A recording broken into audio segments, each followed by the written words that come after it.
Welcome to the Kent ISD Literacy Leaders and Coaches Network Remote Edition. We are excited to bring you our third episode of the LLCN Brief. We appreciate those that have been able to listen to our first episodes and are excited to bring you more learning today. First, let us introduce ourselves.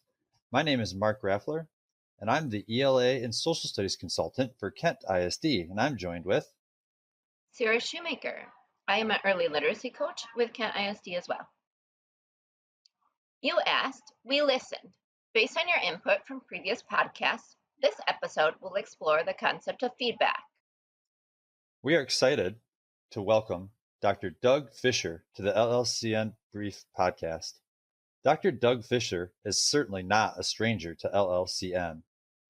In the past, we have explored topics in his books, including checking for understanding, how to create a culture of achievement, and most recently, visible learning for literacy, grades K through 12, implementing the practices that work best to accelerate student learning.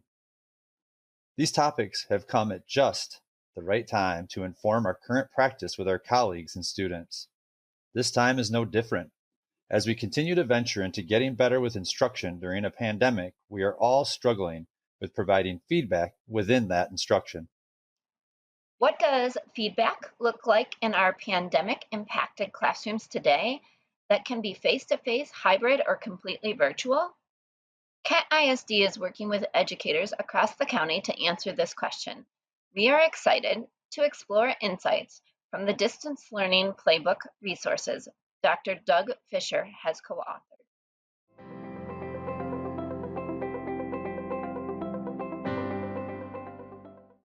Joining us today is Doug Fisher. Doug is a professor of educational leadership at San Diego State University and a teacher leader at Health Sciences High in San Diego. Thank you for being here with us today, Doug. We know that feedback is an important factor in student achievement. John Hattie's meta-analysis of research over 1,000 studies tells us that feedback has an effect size of approximately 0.64. Speak to us about your work around feedback. Well, and you just said the feedback effect size 0.64, which is above average and good. It should be so much higher than that. I think the reason that feedback effect size is lower than it could be is because we end up giving students lots of feedback that doesn't work. We get lots of feedback that doesn't actually change learning. And I've learned reading, thinking, practicing, the best way to get a student to receive feedback is to teach them to seek out feedback, to learn to ask for this feedback. And then when they learn to ask for feedback, they are way more likely to actually accept it and use that feedback. So feedback should be a way more powerful influence. Logically, it should work. It just doesn't, because sometimes we focus on low-level corrective feedback and not the processing of it, or the feedback is sent and then not received. Can you imagine how many teachers across the world have written all over students' papers on a summative task? The student looks at it and says, what did I get? Oh, that's my score. In the trash, in the recycle. All that investment in what could have been feedback is not growth producing. So when we teach students to ask for feedback, they're more likely to take it in, and we get better at providing it as well as educators. That's unique to think about this, getting the student involved and asking for the feedback. Appreciate that. So feedback in general is a word that's often tossed around in education. How might you bring clarity around the definition of feedback? So I'll use a mashup of several people I really respect in their work on feedback. So from Hattie to Brookhart and others, feedback is just in time, just for me, information that will move my learning forward. So I think about that definition. It's not this generic, it's for me. And it's just in the right time for me to be able to do something next. So it's not just good job. That doesn't help. Do students want some praise? Of course they do, but that's not feedback.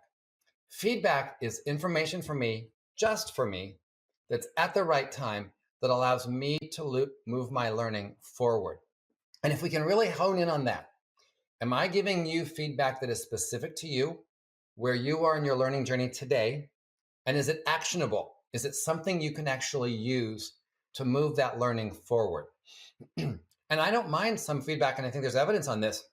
When you say to students, the way you processed this particular problem and the steps you went through seem to really work because this is where your answer got. And they're thinking about the processing because that can reinforce their learning. And then sometimes it needs to be more around. So I think what happened was this. When you got here, this is where I think it is. That how it happened for you? Here's how we could do it differently. Ideally, we want students to know what to do when they don't know what to do. And I think that sounds really strange, but the idea here is I have ways of coping, of dealing when I'm not sure what to do next. And that may be asking, myself, reviewing some things, talking to peers, asking the teacher. But the whole idea is to seek out that feedback and the teacher or the peers know to give me information that is just for me to move my learning forward. Yeah, the mashup, that's a great way to think about pulling that in. So you're getting expertise from a lot of different areas. And your idea of the information for me to move me forward in that actionable way, as well as you mentioned too, the back and forth to know what to do next. I think if we're keeping those things in perspective, it surely can provide us guidance. So, Doug, you already talked to us about the just for me, just in time information that will move my learning forward. What are some other key elements of feedback that we should be mindful of? So when I think about what I've learned in this pandemic about feedback, it's about empathetic feedback. So I hadn't heard of this. It was introduced by a friend, like we should be more empathetic in the feedback we give students during this pandemic. So I thought that was really interesting. What a nice combination to connect the word empathy to the word feedback. So I went on a Google Quest and I started searching. I couldn't find anything in education about empathetic feedback, but I found piles of stuff in the business world about empathetic feedback. And empathetic feedback is when you start off with a win, something that's positive. And I think by and large, as educators, we do that. We recognize student successes. Then you move into what's called a micro feedback. For example, here's one thing you could start doing, or here's one thing you could stop doing, or here's one thing you could continue to do. And when that micro feedback statement is made, you immediately switch to a we statement. Here's one thing you could start doing. We could learn about, read about, watch, go visit. And it's perceived as very empathetic. Here's where I can grow. Here's how we are going to work on this together. After that, when the feedback session is coming to a close in empathetic feedback, you thank the person for listening to, considering, receiving the feedback. There's a thank you part of this. And lastly, you seek feedback on the feedback. So the teacher would say to the student, did this feedback work for you? Could I have improved this feedback in any way? Was this feedback useful in moving your learning forward? Whatever the language is appropriate for the age of students. So there's this really interesting idea. Start with a win, move to a micro feedback, move to a we statement. And as you do that, eventually close with a thank you and a request for feedback on the feedback. And at least in the business world, that allows people to have a sense of empathy that the person giving feedback is on this quest to understand. It's authentic and they care about me. Seems very similar to thinking about cognitive coaching, right? And recognizing a strength in a person, recognizing an area that they're aiming to grow in, and switching to we'll walk this journey alongside of you before we thank you for your time and go forward in what we can do to serve you better. All right. What is the most important thing the educator should be mindful of in regards to using feedback to improve student performance?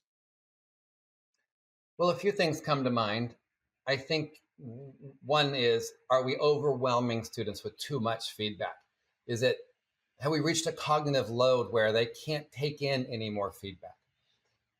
Another thing that comes to mind is our feedback growth producing? Are we really focused on helping this person grow? So in that business world, empathy is part of a bigger feedback model called GREAT.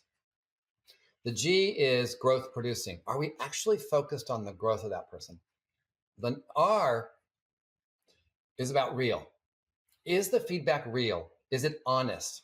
Because students have experienced some false praise and they see through that. The E is empathy, which we've talked about. The A is asked for. And we spent some time on that. Is the student asking me for feedback? Because they are way more likely to accept it if they ask for it. That doesn't mean the only feedback that I give students is asked for, but they initiate and they ask me like, hey, can you look at this transition? I'm not sure this paragraph to paragraph is working. Yes. And we talk about it. Here's something else I noticed in your paper. Here's one thing you could, and then we could. And the T for great is timely, because feedback has a shelf life. It expires. It doesn't last for a really long time. So we need to have that growth producing, real, empathetic, asked for, and timely feedback. That's what we got to keep in our minds. Yeah, for sure. The overwhelming thing, I think that's going to be an easy one to overlook because we're doing this and even in this hybrid way that we might think, oh, we got to give feedback, got to give feedback. So keeping in mind it could be overwhelming, and then keeping that acronym in mind to make it more efficient as we move forward will definitely be good insights. Doug, we're navigating this somewhat new world in education with virtual learning and hybrid learning and face to face learning occurring in districts sometimes simultaneously. What recommendations do you have for providing feedback in the virtual environment? As we think about virtual environments, we have to make sure that we have relationships that are strong with students. Feedback is mediated by the relationship between the two people. The stronger relationship we have, the more honest, growth producing feedback we can provide. So if we haven't invested in relationships, our feedback probably isn't going to work. And this is a challenge in distance learning. I recognize that. So we have to make sure there's a level of trust, relational trust, and competence in those relationships so that students are open to the feedback. And then we need to be collecting evidence from students on a regular basis to see where they are in their learning journey. But my thinking has changed a bit in this pandemic teaching. I want students to be self-assessing. That's what I want. And I think I've only paid lip service to self-assessment in the past. But the pandemic taught me that I want a different role. I don't want to be the arbiter, the judge, the determiner of whether or not students learn things and then give them feedback. I want to be the validator and the challenger. I want students to self-assess and say to me, what do you think? And me say, I agree with you here. I agree with you here, but I have a question here. Can we talk about this part? I think it's a very different relationship when students own their assessment data. That means we have to have clear success criteria. That means we have to have very clear tools that students can learn to self-assess. Because eventually, students should be giving themselves feedback against the criterion for success that we've agreed to. And then they look to others as sources of validation and challenge. That's where I want to go with this. I think the future of feedback really could be students to self, peers to peers, and then the teacher coming in to say, yep, I agree with you, totally see it. That is your glow. And I agree with you, this is an opportunity for you to grow. But what about this one? Let's look at the evidence here. Let's talk about this a little bit more. I think it changes the whole dynamic of the relationship and the role that feedback can play for learners. So, thinking about feedback as multi layered and first starting with yourself and then moving to what do my peers in this class or maybe outside of this class think of the work I produced or written, and then going to the teacher with all of that feedback to say, here's what we've come up with. What might you think about or see in this? Well, so much great insight provided so far. And as you might expect, we're going to wonder what it looked like. So, could you provide us with some examples of good feedback? Well, that's kind of a hard question because it depends where the learner is to determine the value that the feedback plays. It also matters whether or not the student is ready for that feedback. We give a lot of premature feedback. They weren't quite there yet to be ready to receive that feedback. So good feedback, probably not just corrective feedback. That's probably not the best thing to do. So corrective feedback paired with the processing, corrective feedback with how you accomplish the task, how your brain process things, probably better feedback.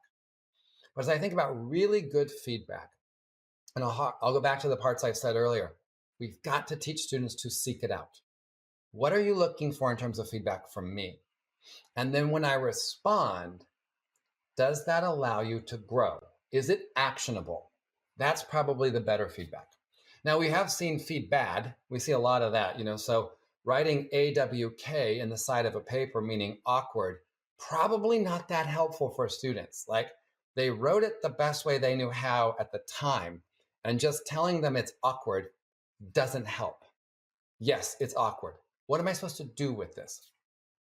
Also, over editing, really detailed stuff on like a paper or a project, at some point becomes the teacher's work, not the student's work. And so I think we need to be really careful about, are we shaping them and it's actually our essay or our project or our performance, or is it the learners? So are we actually holding up a mirror and saying, look at this. What do you see in your work? And where can it get a little better? Where can it grow? And I think when we hold up exemplars, like here are 5 examples of what success looked like, you don't have to replicate one of them. These are different examples of what success looked like. Here's what I noticed in this one. Here's what I noticed in this one. Here's what I noticed in this one. What are you going to do in your work? So I think moving away from only corrective feedback, knowing where the learner is, getting the learner to ask for that feedback, and then making it actionable are important parts of what I would say is good feedback. Yeah, I feel like you've said it a few times now around you're looking in the mirror example and who is the feedback for. I think that's some really good things to keep in mind as we move forward. And the exemplars, we've heard that before, but for you to bring that back around, that's good next steps to consider there for examples. What might be some resources you recommend for listeners to further their understanding of feedback and how to best use it? I think John Hattie's newer book on feedback is a great resource. John Hattie and Shirley Clark did this book on feedback, where they really go into the research and the examples and how to grow learners based on the interactions they have with peers and teachers in terms of feedback. I think Susan Brookhart has also done some really good work on building feedback culture. And then in a more generic way, the book Thanks for the Feedback has nothing to do with education as a specific, has to do with more in the business and wider world.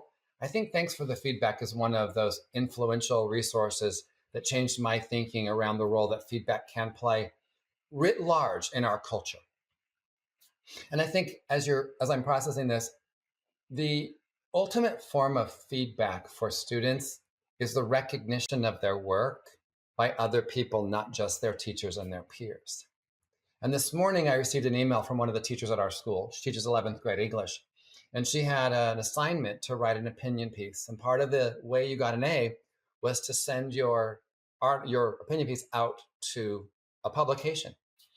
And one of the students received a letter this morning from the Union Tribune, our local newspaper, that her opinion piece will be featured in our local newspaper. And it's being featured, and I quote, with other well-known Chicano writers. That is the ultimate form. My writing, because I got feedback from my teacher and I revised, my writing is now being published as an 11th grader, as I explain and convey my opinion. Thank you for sharing your resources, Doug. And what a powerful, influential moment in that student's life to be recognized by an authentic audience and have her writing get the feedback of publication. Mm-hmm. How exciting. Yeah. Well, we've asked many questions and appreciate the expertise that you've offered to us. But what have we not asked about that is important to highlight here still? I think that the role of feedback and seeing student work as feedback to us. We tend to focus on our giving feedback, but remember, the work that our students do is feedback to us that allows us to see what impact we had. And in this pandemic teaching, the crisis teaching, and eventual distance learning we're doing, a lot of us are not seeing a relationship between our effort and the good things that are happening for students. So take a look at your students' work and spend a moment celebrating that students are learning things from you. Look at the impact that you're having and use that as feedback to yourself. That's the thing I think that we need to remember. It's not just feedback to students, it's feedback from students so that we can adjust and revise and be that much better next time.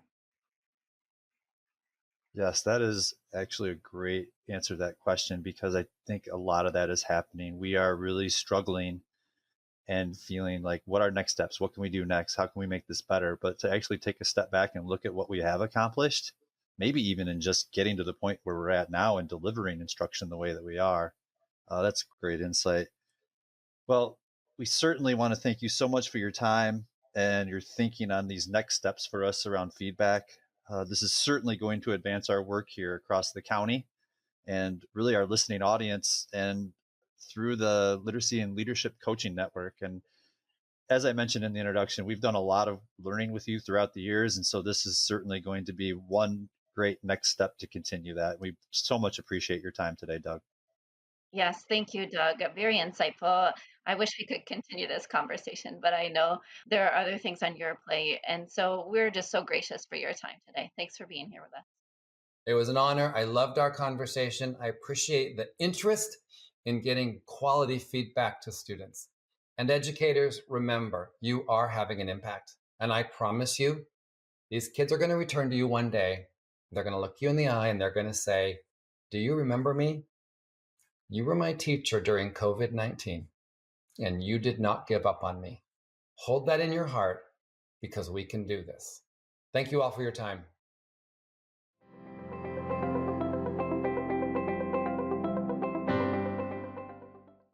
Thank you for joining us for this LLCN brief today. If you like this episode, think of a couple of other colleagues that may benefit from this content and share this podcast with them. The more people that listen, the more we can help grow their craft. We appreciate Doug Fisher's insight into feedback. If you want to learn more about intentional feedback for your students, check out the Digital Learning Playbook and other great titles by Doug, published by Corwin. We look forward to connecting with you again in the near future. If there are any resources that you're interested from this podcast or podcasts that we've had in the past, please look at our LLCN 2020-2021 resources page found at bit.ly, that's bit.ly / L, C, N, lowercase resources with no spaces. We're also looking for suggestions on topics as well as questions that you may have related to literacy. So please take the time to let us know what you want to learn more about through our Google form, again found at the bit.ly, bit.ly / L, C, N, all lowercase topics with no space. Thank you so much for listening.